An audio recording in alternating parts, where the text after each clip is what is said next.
I'm Olivia, and this is my husband, Wes. Hello, everyone. I'm so awkward on camera. And we're going to ask some questions to each other, or I'm going to ask the questions, and we're going to answer them, and it'll just be a fun little get-to-know us type thing. Let's do it. Okay, so first question is, how did we meet? Probably one of the most unlikely places of all. Yeah. You want to say it? I guess you're waiting for me to say it. We met on Tinder, which is kind of funny. I often say that I'm not a Tinder person. And neither am I. And, I don't know exactly what defines a Tinder person. I guess sort of something that I would think is hookup culture-ish, which is not our vibe. But I had a friend who dared me to get on Tinder, and I did it just for kicks and giggles. And we ended up swiping on each other and matching.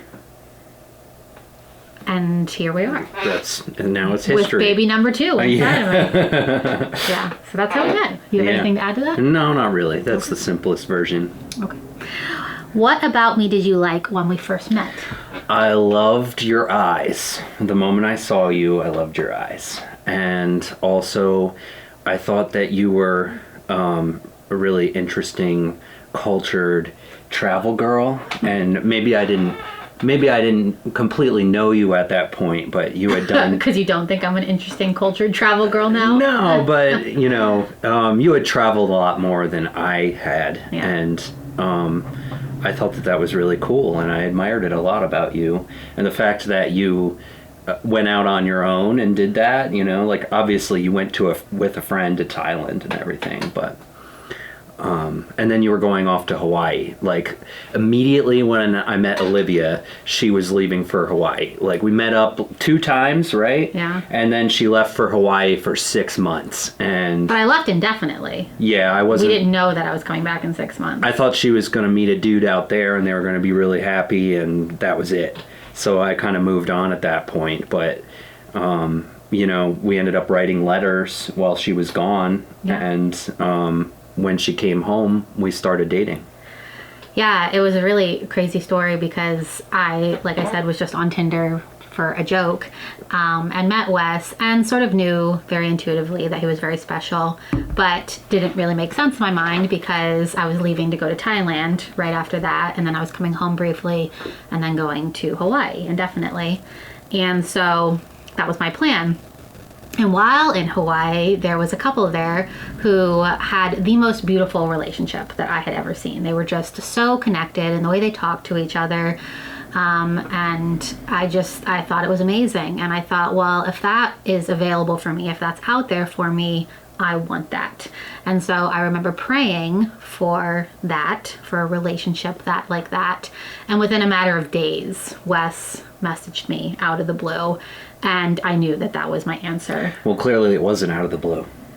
Clearly it wasn't, but to me it felt like it was crazy. Again, I knew when I met you that you were very special and that something was for us, between us.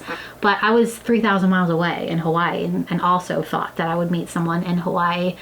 And so did not expect my prayers answer to be Wes, but it was. And so, yeah, we started writing letters, which was really special, especially in this day and age, because who writes letters back and forth?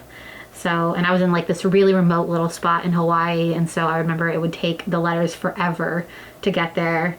And I'd run to the mailbox and I'd check if a letter arrived, and it didn't because it took forever to get there. But yeah, it was really special. Yeah. You know what I just realized? What? You're taller than me. I realized that already, but I have to raise my seat a little bit. Wow. So you feel more like a man. Wait, just a little higher. Okay, you're gonna be out of frame soon. Whoa. Yeah. Okay. All right. Number 3. Why is your health so important to you? As he drinks a watermelon juice. My health is important to me because all my dreams, everything I want to do in my life is related to me having a healthy body. And, I love to hike. I love climbing mountains. It's a dream of mine to become a conservation filmmaker and make documentaries in the Amazon. And I need to be in good shape. If that's ever going to be a possibility, I need to be in good shape. And so just being healthy gives me more opportunities, and that's my main reason. But what started you off on that path initially? What started me off on that was because I was starting to realize that if I kept doing what I was doing, then I wasn't going to live very long. My parents passed away when I was younger. So my dad died when I was 18, and my mom died when I was 26. And actually, I was 28. I was going to say, weren't Yeah. you 28? It was 10 years to the day later, and like after my mom passed away, I was like, man, I have to do something different for myself. And if I don't do something different, I'm going to end up just like they were. And so that's what started me off on being more interested in my health and wanting to do better things for myself. I was working a lot of jobs where I had to travel, and so I was stopping for fast food all the time. And I just noticed that, once I got past, once I got to a certain age, my health just started to decline pretty rapidly. And I realized something had to change, Yeah. For me, why it's so important is because when I was a teenager, I developed a very serious eating disorder, and that's a whole story in and of itself, and struggled with my health for all throughout my teenage years and through my early 20s. Serious digestive issues, and then what culminated in a huge diet change for me was when I was studying abroad in Israel, and I got a parasite, and that totally changed my life. I had full body rashes. I had the craziest digestion. I had a visible bulge right here in my abdomen, like you could see from looking at me where the parasite lived. Now you can see from looking at me that there's a baby inside of me. And so it was a wild experience. And I knew at that point that I had to do something radically different, or otherwise I was going to live the rest of my life like I had lived the previous decade, really at the mercy of my health. And I think so many people don't realize, unless you're very severely struggling with your health, very chronically ill, how much life we let unlived because of our health, right? Like how much it holds us back.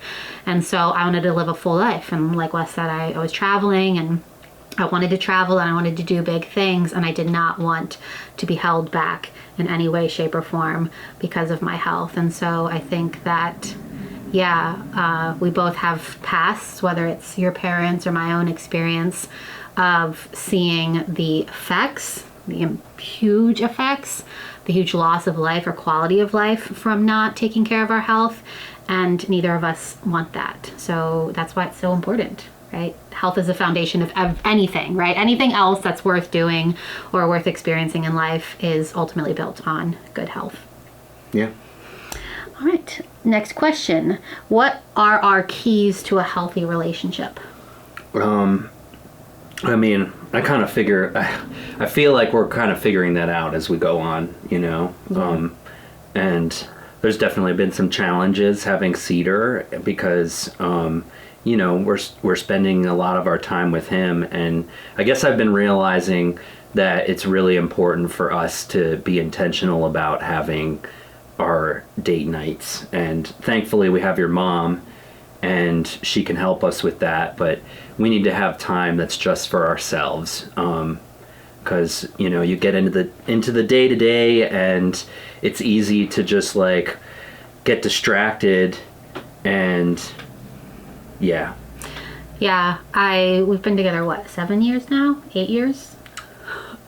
I don't even know. 12. No, 7 or 8 years. I can never do the math. And I have a sort of rule for myself that I don't give out relationship advice until we've at least hit the 10-year mark. That's just my own arbitrary rule. And so you're right, we are still figuring things out, and I don't feel that I'm in any position to give relationship advice out.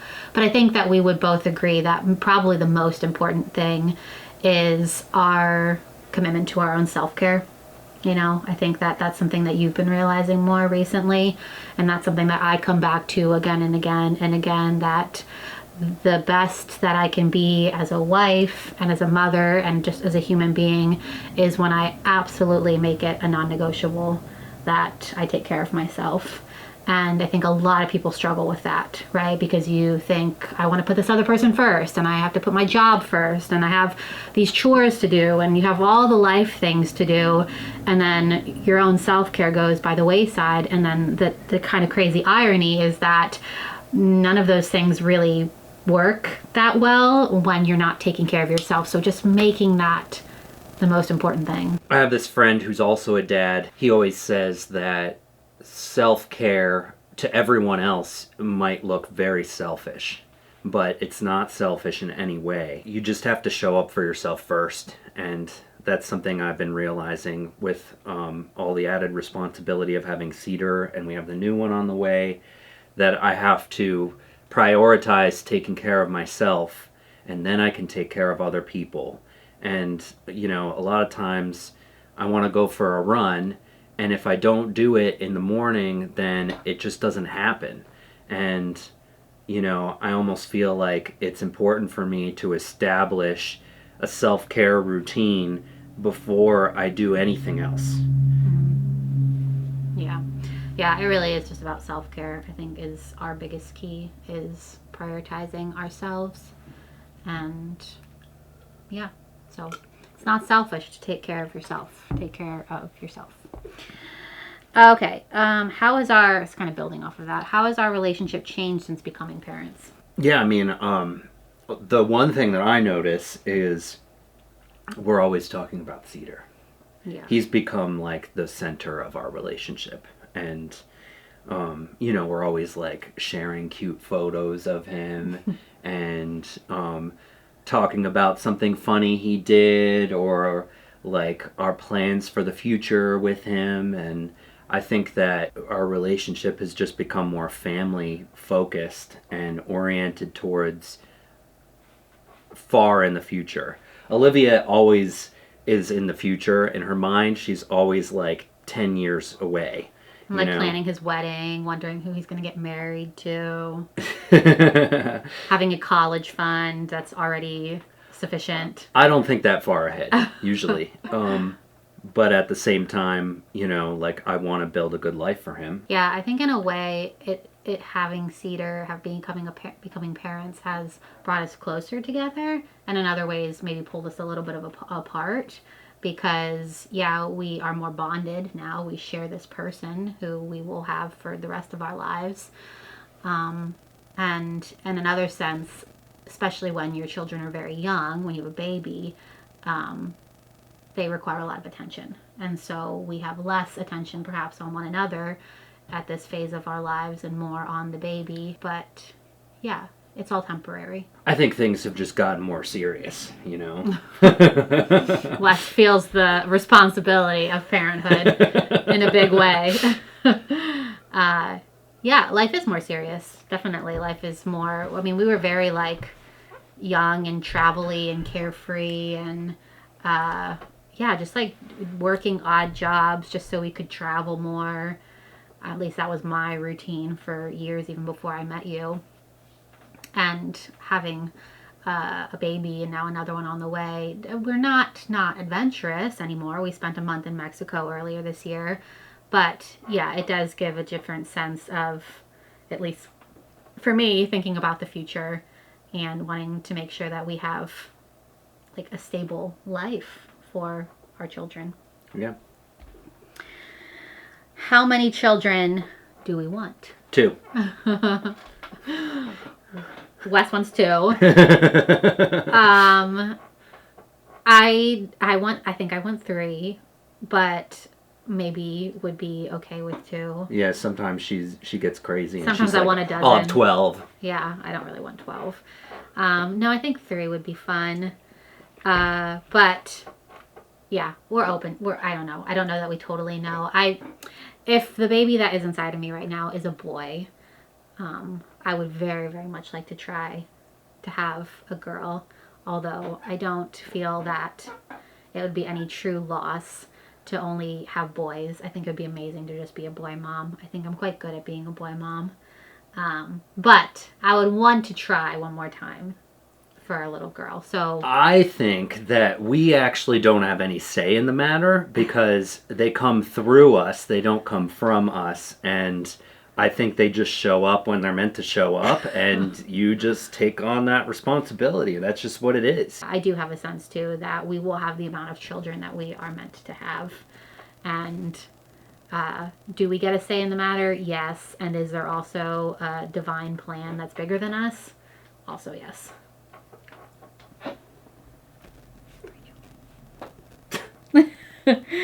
Why are we going to homeschool our kids? Because they're definitely not going in public school. Okay. I can tell you that. Wes went to public school. Yeah. I was homeschooled. And you did not love your public school experience. I mean, you know, school was fun, but it was also like very challenging. Yeah. And I just, you know, I want to teach Cedar useful skills. You know, I want him to be empowered to like take care of his finances. Like that's something I wish. One big thing that I wish that they shared with us in public school was just to take care of our finances, how to manage money and everything. And then you go out into the world and you don't have some of these like really basic skills. And I think that, you know, my parents did the best they could for me, and they tried to teach me some of these things, but I think there is a sense that parents rely on the school to just take care of a lot of that stuff. Mm-hmm. And you know, it doesn't. Yeah, I think that, much of maybe how school works is not giving real world application to the things that you're learning. And so that makes learning very boring, as opposed to when you make it real, you know, like instead of reading a history book, perhaps going somewhere where there's a rich history, you know, and being in that place and experiencing the history by being there. I definitely had a positive experience being homeschooled, and people still, which is crazy to me, have their qualms or fears around it. You know, like, will you be successful in the real world? Will you be socialized, or will you be socially awkward, or all these different things. And as a person who is not socially awkward and has rich relationships and is successful, has a successful business, and, you know, happily married and et cetera, I see very much how homeschoolers like myself are thriving as adults. And I was very successful in college. I went on to get 2 higher ed degrees and didn't struggle at all because of my homeschooled education.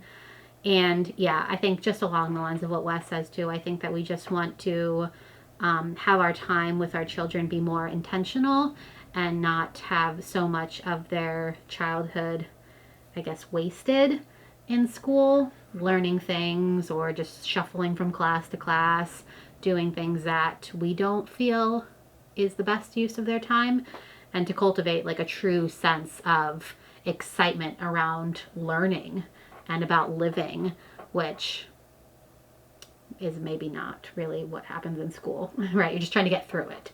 You're not like, oh, this is so interesting and exciting, and I'm so glad that I get to be in this building every day. So, yeah. Okay. What's your favorite part about being a parent? Seeing Cedar smile and how he interacts with us and watching him grow, honestly. You know, Olivia's been afraid at some points of like these stages like slipping away, like, oh, he doesn't do this or that anymore. And there's a part of me that, you know, I want to hold on to every moment, definitely, but I think the thing that I appreciate most is seeing him grow. Mm-hmm. So I feel really excited about the future. Like, I'm excited for the day that I can have a full-blown conversation with him and talk about some really deep things. Yeah. I don't even know what to say. My favorite thing is everything, honestly. Like, I don't dislike any part of being a parent. Does that mean I never have hard moments? No, of course I do. But I love all of it. I love sleeping, co-sleeping with him. He's in the phase where we'll go to sleep and he'll wrap his arms around me, or he'll take his hands and he'll go like this, and he'll fall asleep with his nose up against my nose and his hands on my cheeks, and it's just like literally the best thing that I've ever experienced in my entire life. I love making smoothies with him. I love going for walks with him. I love all of it. I'm just such a fan of being a mom, and you feel that the joys of motherhood or parenthood are something that is not talked about enough. We talk about the hardships, and we should talk about the hardships, and there are ways that societally I think we need to change things so that parents are more supported and it isn't as much of a struggle that it is for so many people. And at the same time, I think we really need to talk a lot more about just how it's like literally the best thing ever. So I'm so glad to be a mom. With that being said, the next question is, what is the hardest part about being a parent? Not being able to do things when I want to do them. And, I mean, like if you feel inspired to do a specific thing, it's exciting to do that thing right then. But a lot of times I feel like I have to compartmentalize my life and make things fit in spots that I'm not necessarily excited to do the thing, Yeah. Like I've always enjoyed like running midday and having a break to do that. That's not to say that I still can't do that now, but like it seems best if I do it in the morning. So I've tried to fit it in the morning, and sometimes I enjoy it in the morning, but sometimes I don't, and then I don't want to do it, and it's not as fun when I do it. And I just, at least for me, I always just do things when I feel like excited to do that thing. And so I feel like I've been out of sorts since we've had Cedar, because a lot of times I can't function that way. Yeah. I would say that's the hardest part for me as well, as is finding time for myself. Like we said earlier, self-care being so incredibly important, and that is difficult sometimes when you have a baby or a small toddler, and that goes back to what I just said about things needing to change perhaps societally, so that we are raising children more in a village or community type way, so that individuals or parents, couples aren't feeling this immense burden, and not being able just to get everything done that needs done. So yeah, that's the most challenging thing. But even, Cedar's 16 months old now, and I have felt that there's a lot of freedom that I've found. He's still very young. Wes doesn't feel the same way. He still definitely needs us, but I definitely also get pockets of time where I can sit and read a book for 20 minutes or get dinner made, and he can occupy himself. And so seeing signs of that independence and me getting some more autonomy back feels good. Last question. The last question, what do you want people to know about you? What do I want people to know about me? I don't know. I'm not sure. This feels like an interview, like, you know how they have those like really open-ended interview questions, and there's like any number of answers that you could give? That throws me off. I have a hard time with that. I'm really passionate about plants, and I've done a lot of gardening around here, and I plant a lot of native plants. I have, almost 40 native fruit trees here, and then I have, probably a good couple hundred wildflowers out there, and I've just been, every year I just add more to it, and I'm really passionate about doing this because I want to share my love of nature with Cedar, and that's what started me off on this, and now it's become my career. Yeah, I think what I want people to know about me is that I feel that my purpose here is to point people towards greater levels of health and freedom and sovereignty. And sometimes I think people assume, or maybe the way I come across, I'm not sure, is that I think that there is a right way to do things, or you should do things my way. There's a particularly, like there's a should around how things should look, whether that's diet or birth or whatever the thing is. And I truly do not feel that way. I'm just showing up, sharing my life with the hopes of inspiring people to think deeply for themselves and their choices, and to love their choices, to make choices out of love and not fear. And I think that we would live in an incredibly more beautiful world if everyone was operating more from love and intuition rather than fear and control. So I think that's what I want people to know about me right now. But yeah, okay. Well, anything else? Yeah. Do you want to make out? No. This is always his thing. He wants to make out at the most awkward of times. Do not want to make out on camera. Well, if you want to see us make out, you can like this video. No. If you like this video, I'm going to assume you don't want to see us make out. If you want to see us make out, like, what should we ask them to do? I'm not going to do it. It doesn't matter what you do. You can leave all the kissy emojis in the comments, and I'm still not going to make a video of us making out. I'll give you a kiss. That's all you get. All right. All right. We're ending this video. Thanks for watching. If there's anything else you want to know about us, or any videos that you'd like us to do about anything, let us know in the comments. All right. Bye. Later.